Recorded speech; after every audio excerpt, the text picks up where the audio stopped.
The supplier sent me their product. We want you to review our products. And I said, wow, say less. So here we go, guys. Let me show you the product. Oh. Normally when you get in the car, especially when it's summer, inside the car, it's like a sauna. So these guys have sent me this product to basically test out. This is it, people. Get it opened up. And yeah, let's do a little review.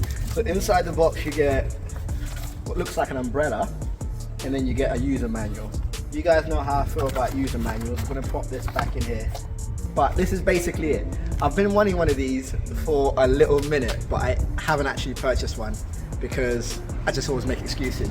But basically what this is a cover for the front windscreen. And yeah, go ahead and open it like that. And it should be really simple to install. Have a look at that, guys. Well, it looks like a piece of tinfoil. Okay, people, we're now in the car.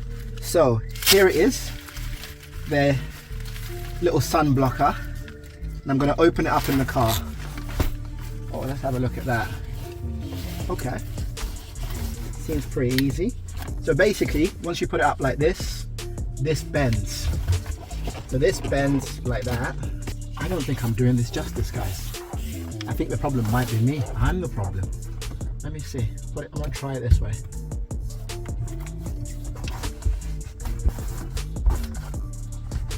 I probably should have read the instructions, to be fair. But let me show you guys what this looks like on the outside. But yeah. So that's what the car looks like. It looks like I've got a piece of tin foil just basically across the windscreen. But that's perfect because that will block out most of the sun and keep the car cool. In summer, there's nothing more annoying than getting in your car, right? Windows are closed, you're getting in your car, and honestly, it's like a sauna. My review on this particular product is easy to install, and I think it will do the job. I will test it, obviously, a bit more, but I'm happy I've got it. Anyway, if you guys enjoyed the video, you know what to do. Don't forget to hit the like button below. Drop me a comment if you have any questions, and I'll see you in the next video. Thanks for watching.